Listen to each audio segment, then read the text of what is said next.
Selamat datang kembali di channel Radio Tempur. UFC berangka pertama di tahun 2023 telah berakhir, yang menandakan sudah waktunya Radio Tempur bangkit dari kubur. Tahun 2022 adalah tahun di mana jarak antara juara dan kontender telah sirna. Juara-juara dominan yang seolah menduduki tahta abadi, semuanya dihabisi dengan finish.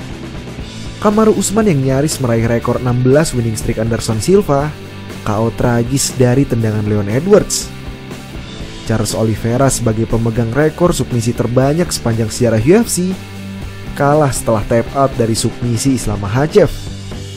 Dan terakhir, raja middleweight yang selama ini tidak terkalahkan berkat derajat kickboxingnya yang amat tinggi dibuat TKO oleh sesama kickboxer.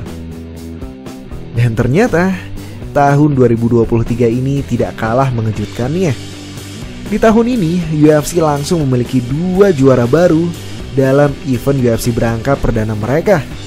Kelas light heavyweight yang sempat menjadi tahta tanpa raja, dan kelas flyweight yang mempertemukan Deiveson Figueiredo dan Brandon Moreno untuk keempat kalinya. Tapi dalam video ini, mari kita bahas dulu Glover Teixeira versus Jamahal Hill.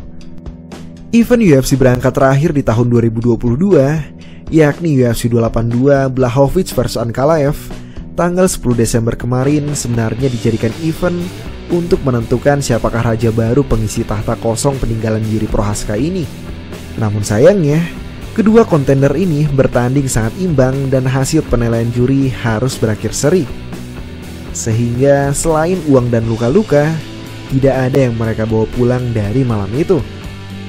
Tanpa basa-basi, di malam itu juga, seolah Dana White sudah merencanakan hasil seri, UFC mengumumkan bahwa sabuk UFC Light Heavyweight yang baru saja diperebutkan akan kembali diperebutkan dalam UFC 283 oleh sang mantan juara Glover Teixeira melawan ranking 7 Jamahal Hill. Saat dikonfirmasi Ariel Helwani, Jamahal Hill membenarkan berita ini. Begitu Bruce Buffer mengumumkan hasil juri, pihak UFC menghubungi Jamahal Hill perihal tawaran untuk memperebutkan sabuk juara. Meskipun mendadak, Jamahal Hill menyetujuinya. Dan perkataannya kepada Ariel Helwani dalam MMA Hour menunjukkan mental nothing tulus yang mengerikan yang akan ia bawa dalam perebutan sabuk nanti. My biggest fear for a while was dying without knowing how good I truly was, without knowing my true potential. And now I get to answer that question. Wow. Sama seperti Magomed Ankalaev, Jamahal Hill adalah mesin knockout light heavyweight yang hanya pernah kalah 1 kali di sepanjang karir MMA-nya. Dan kekalahan itu datang dari orang yang sama juga, Michael Johnson-nya UFC light heavyweight, yaitu Paul Craig. Namun selepas dari kekalahan kecolongan itu, Jamahal Hill mengharumkan namanya melalui knockout demi knockout, mulai dari Jimmy Crute, Johnny Walker, hingga Thiago Santos yang belum pernah kalah knockout di UFC Light Heavyweight ini. Winning streak finish serta usianya yang masih prima menjadikan Jamahal Hill yang berada di ranking 7 ini menduduki posisi favorit ketimbang sang mantan raja. Alasan bandar adalah kondisi pak tua yang semakin lanjut.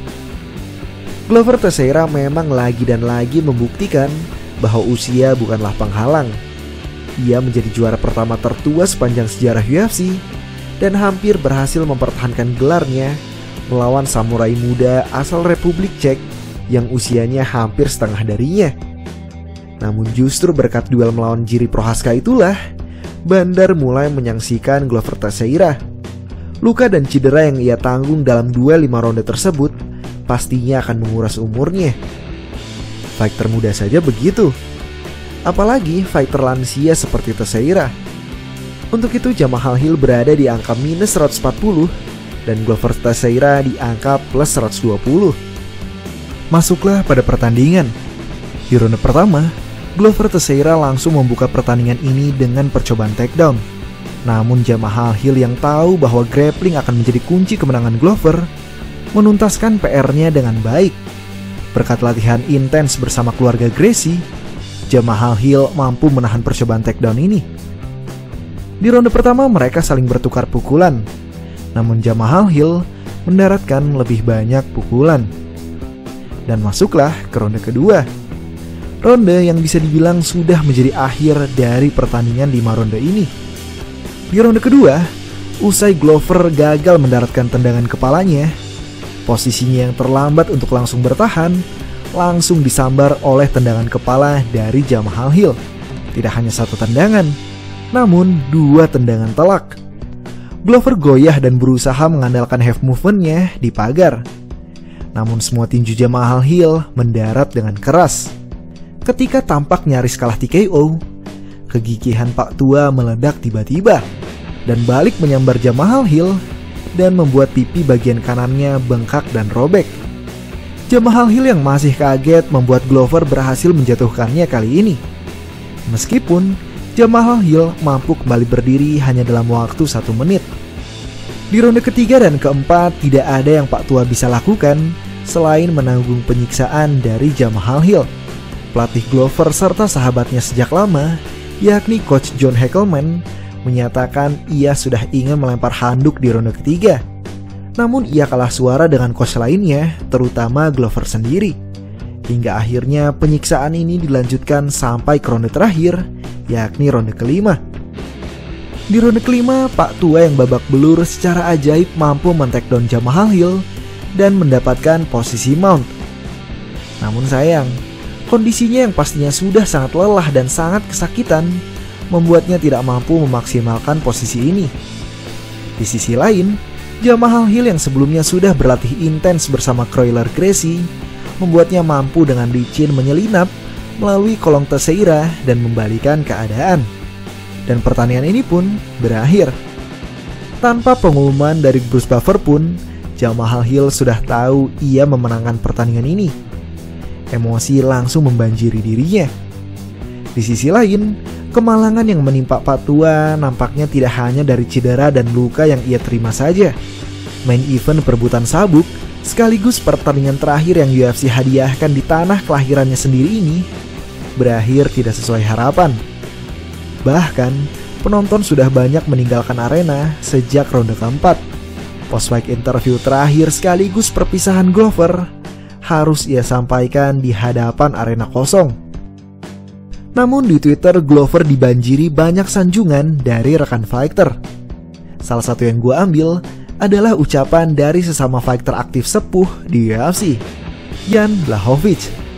Katanya, Glover Teixeira mengumumkan pensiunnya, salah satu yang terbaik di industri MMA ini, sang legenda. Suatu kehormatan bisa berbagi sarung tangan denganmu di oktagon UFC. Tapi ingat kawan, kamu masih hutang rematch dengan saya. Jadi, sampai bertemu di matras nanti. Us. Menengok ke belakang, sebenarnya hasil dari pertandingan ini memang sudah tidak terelakkan. Dan memang yang terbaik. Tujuan Dana White langsung mengadakan perebutan sabuk usai Blachowicz dan Ankalaev gagal meraih sabuk itu adalah untuk membuat divisi ini tetap bergulir. Jika Glover menang dan menanggalkan sabuk itu karena pensiun, posisi raja jadi kosong lagi. Dan title undisputed bagi pemegang sabuk berikutnya tidak akan langsung didapatkan, karena ia mendapatkan sabuk bukan dengan merampasnya langsung dari seorang raja. Selain itu, keputusan Glover dan timnya untuk tidak melempar handuk di ronde ketiga dan keempat ada baiknya. Di ronde kelima, lagi-lagi Pak Tua memberikan inspirasi pada generasi muda. Dalam kondisi sehancur itu pun, Glover mampu mendaratkan takedown cantik atas Jamal Hill. Hingga di penghujung karirnya, Glover Teixeira akan dikenal sebagai fighter legendaris yang bertarung hingga titik darah penghabisan. Dan benar saja, dengan Jamal Hill menjadi seorang raja, UFC Light Heavyweight menjadi kembali hidup. Jiri Prochazka langsung melayangkan tantangannya, dan Alex Pereira yang saat itu berada satu oktagon dengannya sempat memberikan tatapan sinis, seolah memberikan tanda bahwa suatu hari nanti Pereira akan membalaskan dendam Pak Tua dalam kampanye double champ-nya. Yang pasti UFC 2023 ini bakal lebih seru dari 2022. Jadi stay tune terus ya brother sekalian. Sebenarnya brother semua sih udah pada stay tune terus. Pak RT-nya yang hilang melulu. Mohon dimaafkan ya. Awal tahun kerjaan kantor memang lagi gila-gilanya. Sampai bertemu besok di pembahasan kuadrilogi pertama dalam sejarah UFC antara Deiveson Figueiredo melawan Brandon Moreno. Match up UFC Light Heavyweight apa yang ingin kalian lihat setelah event ini? Tulis di kolom komentar ya. Terima kasih.